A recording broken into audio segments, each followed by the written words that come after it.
Channel Saraswati commerce academy. तो friends, आज हम करने वाले हैं अकाउंट्स के chapter 4 financial statement of companies की बैलेंस शीट। ठीक है, तो हमने अपनी पहली जो भी वीडियोस हमने बनाई है तो उसके अंदर हमने क्या सीखा, नॉन करंट लायबिलिटीज तक हम उसका पोर्शन जो है कर चुके थे।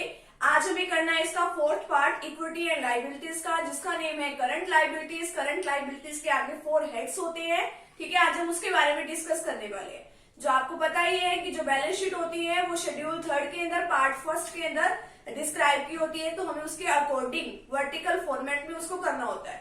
तो आज हम इसी के बारे में सीखेंगे। तो फ्रेंड्स, अगर आप चैनल पर न्यू है तो चैनल को सब्सक्राइब कर दीजिए, वीडियो को लाइक कर दीजिए एंड बेल आइकन को प्रेस जरूर कर दीजिएगा ताकि आपको आगे आने वाली वीडियोस का नोटिफिकेशन मिलता रहे। तो चलिए अब स्टार्ट करते हैं। तो अब देखिए, आपको इतना पता ही होगा कि हमें name of the company balance sheet as at लिखना होता है एक पर्टिकुलर पॉइंट ऑफ टाइम के लिए। पर्टिकुलर्स, नोट नंबर, ठीक है, फिगर्स बनाते हैं हम करंट पीरियड के लिए, बनाते हैं हम प्रीवियस पीरियड के लिए। ठीक है, अब देखिए करंट लायबिलिटीज क्या होती है। करंट लायबिलिटीज वो होती है कि जिनको, अब आपको लायबिलिटीज का तो पता है कि हमें किसी को पेमेंट करनी है, तो जो लायबिलिटीज हमारी नेक्स्ट 12 मंथ्स के अंदर अराइज होने वाली है तो उसको हम क्या बोलते हैं, करंट लायबिलिटीज। या तो जो हमारी लायबिलिटीज है या तो हमारी ट्रेड के लिए, ट्रेड के ऑब्जेक्टिव से हो, या फिर हमारे नॉर्मल ऑपरेटिंग साइकिल के अंदर। नॉर्मल ऑपरेटिंग साइकिल क्या होता है कि जो कि 12 मंथ्स के अंदर अंदर, ठीक है, जिसको लायबिलिटीज को हमें पे करना होता है, तो वो होती है हमारी करंट लायबिलिटीज। सीधी सीधी इसकी डेफिनेशन ये है कि जो भी हमारी करंट लायबिलिटीज होती है, यानी कि ऐसी लायबिलिटीज जो कि नेक्स्ट 12 मंथ्स के अंदर अंदर जो कि ड्यू होने वाली है। अब इसके 4 हेड्स होते हैं। Short term borrowings. Short term borrowings का मतलब क्या होता है कि हमने थोड़े टाइम पीरियड के लिए किसी से पैसा उधार लिया हुआ है और उसको नेक्स्ट 12 मंथ्स के अंदर अंदर, बैलेंस शीट की नेक्स्ट 12 मंथ्स के अंदर अंदर हमें उसकी पेमेंट करनी है। देखिए, शॉर्ट टर्म बोरेंग्स में क्या क्या आता है, ओवरड्राफ्ट फ्रॉम बैंक्स। हमने बैंक से क्या लिया, ओवरड्राफ्ट की फैसिलिटी ली हुई है कि हमारे अकाउंट में जितने पैसे हमने उससे एक्स्ट्रा निकलवा लिए, तो ओवरड्राफ्ट लिए हुए, तो हमने उसकी नेक्स्ट 12 मंथ्स के अंदर अंदर बैंक को उसकी पेमेंट करनी है। डिपॉजिट्स ली हुई है किसी से, या फिर लोन रिपेबल ऑन डिमांड। ऐसा लोन लिया हुआ है कि जो कि डिमांड करने पर, अगर कोई पर्सन किसी से लिया हुआ है लोन, तो अगर वो डिमांड करे तो हमें उसकी फटाफट से पेमेंट करनी पड़ेगी। तो इसको किस हेड के अंदर लिखेंगे, शॉर्ट टर्म बोरोइंग्स के अंदर। नेक्स्ट है ट्रेड पेपर्स। ट्रेड पेपर्स के अंदर 2 चीजें ही आती है हमारे पास मोस्टली, सन्ड्री क्रेडिटर्स आता है और बिल्स पेबल आता है। इसको हम B/PB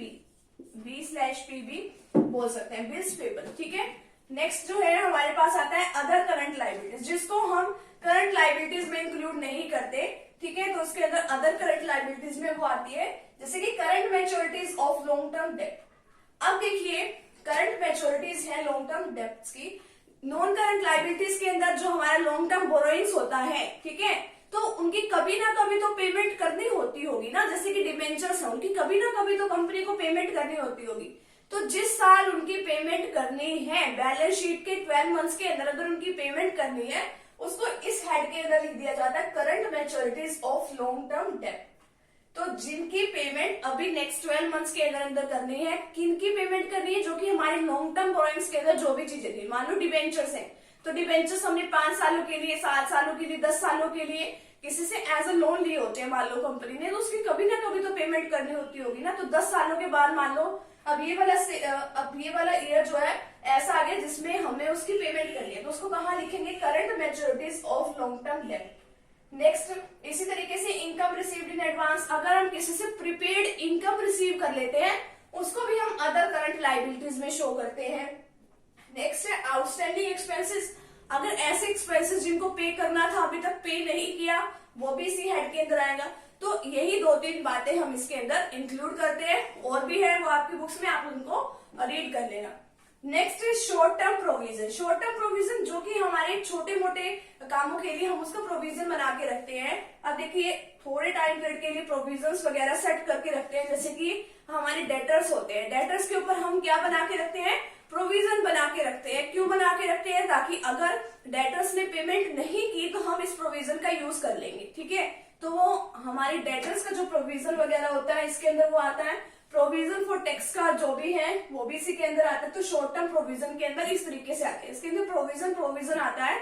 जो हमारे डेटर्स होते हैं वो इसके अंदर इंक्लूड नहीं होता, वो तो असेट साइड में आपका इंक्लूड मिलेगा आपको। ठीक है, असेट साइड में लिखना पड़ेगा आपको जैसे कि यहाँ पे ट्रेड पेबल्स है तो वहां पे ट्रेड रिसीवेबल्स होंगे, आपको उसके अंदर वहां पे वो लिखना पड़ेगा। तो इस तरीके से ये 4 हेड जो है करंट लाइबिलिटीज के अंदर आते हैं, short term borrowings, trade payable, other current liabilities and short term provision. तो आज का टॉपिक हमारा इतना सही था, और फिर हम जितने भी टोटल कर देते हैं जितनी भी हमारी लाइबिलिटीज की थी, ठीक है। तो इस तरीके से हमारा आज का टॉपिक कंप्लीट होता है। तो फ्रेंड्स, अगर आप चैनल पर न्यू है तो चैनल को सब्सक्राइब कर दीजिए, वीडियो को लाइक कर दीजिए, बेल आइकन को प्रेस जरूर कर दीजिएगा। हमारे नेक्स्ट वीडियो में असेट्स की जो भी बैलेंस शीट है वो अपलोड हो जाएंगे, आप उन्हें अच्छे तरीके से चेक कर लीजिएगा, अच्छे तरीके से समझ लीजिएगा। तो मिलते हैं नेक्स्ट टॉपिक के साथ, नेक्स्ट वीडियो के साथ। Thank you very much.